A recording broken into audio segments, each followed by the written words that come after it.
Hey, my wonderful students here.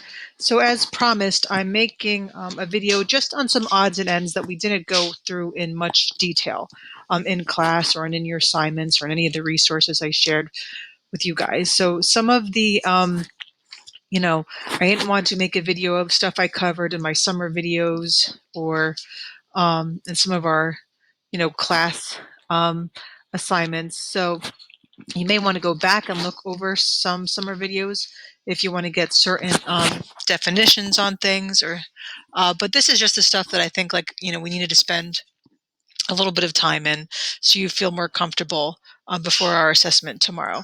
And what I'm going to share with you now deals with federalism, a topic we've been covering a lot the past few weeks. So one of the things that's mentioned in the multiple choice is to have an understanding of the Commerce Clause.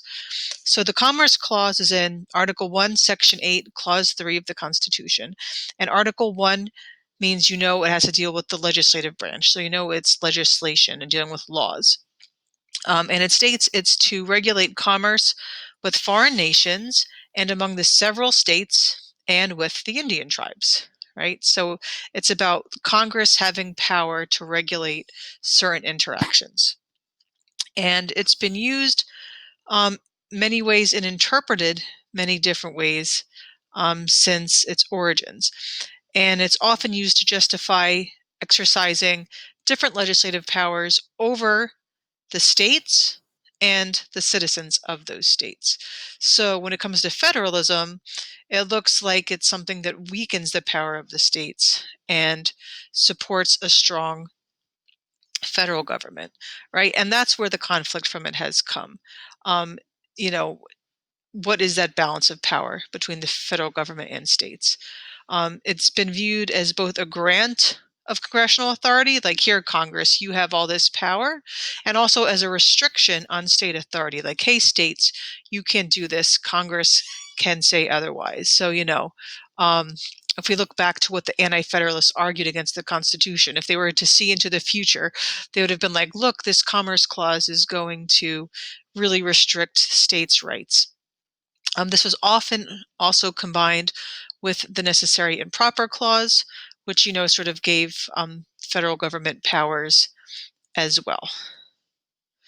So how has this changed over time? Well, keep in mind that when this was written, there was much less interstate commerce. There was many less states. You did not have trains yet. You did not have steamboats yet. Um, Forget electric trains and planes and 18-wheel trucks, right?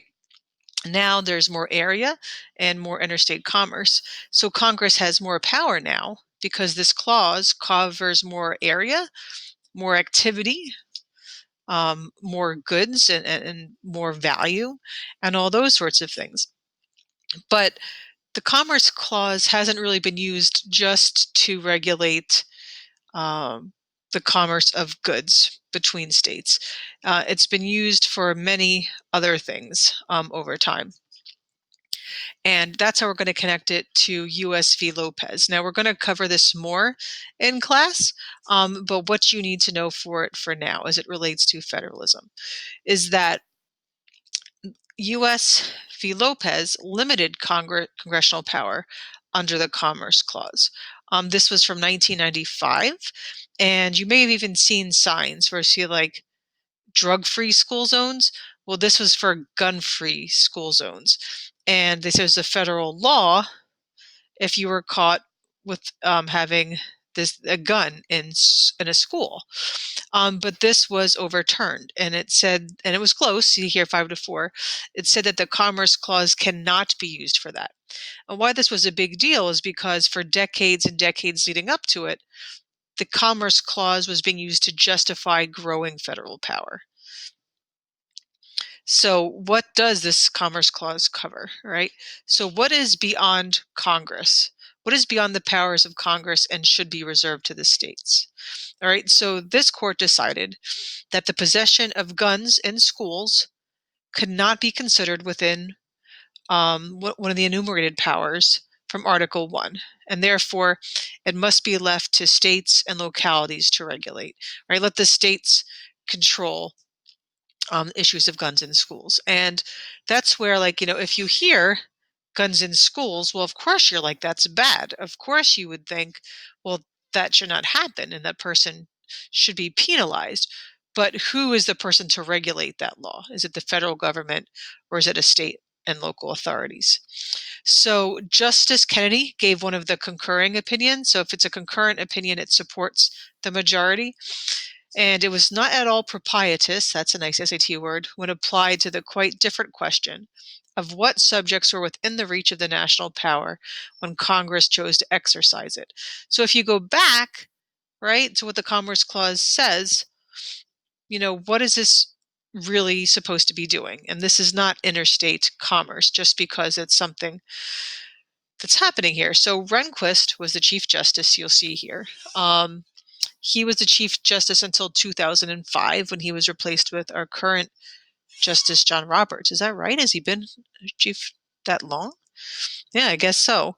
And he said it would take inference upon inference that this is an example of interstate commerce. So I'm sure if you look at point A and point Z, and point A is the Commerce Clause, originally written for the Constitution, and point Z is this law about, a gun-free school zone. It's going to take a lot of points to connect those dots to show that. Something to know about Rehnquist is that he emphasized the 10th Amendment when it comes to federalism. He was a big believer, I guess, if you will, of reserving powers to states. This is not the only case where he sort of showed that. There's other cases where he showed that, no, this is reserved for the states. Now, keep in mind, when he was Supreme Court Justice. Remember when you guys did the devolution revolution under Reagan, that let's return some of these powers to the states. This was during that time when he was our Supreme Court Justice. The majority opinion in this case was Sandra Day O'Connor, Antonin Scalia, Anthony Kennedy, and Clarence Thomas. You don't need to know that for the FRQ. You don't need to say who was the majority and who was the minority, right? But I just thought it was good information for you to know. And the dissenters were Justice John Paul Stevens, David Souter, Ruth Bader Ginsburg, and Stephen Breyer. So the ones who dissented said that what the Supreme Court's trying to do here is to draw judicially imposed lines around federal legislative powers. Like, this is what the Congress says the federal government can do. We as a court cannot try to change that. It was a 5-4 decision, but it was still a decision, and it stands. So, we'll go over this case more again in the future. You should know about how it relates to federalism, right, and how it sort of said that no, right, it sort of turned that gate that was growing and said this is something that should be just for the state, all right, and know how the Commerce Clause was often used to enlarge the powers of the federal government. Okay, I hope that helps. Get some sleep, enjoy the rest of your review, and I'll see you soon.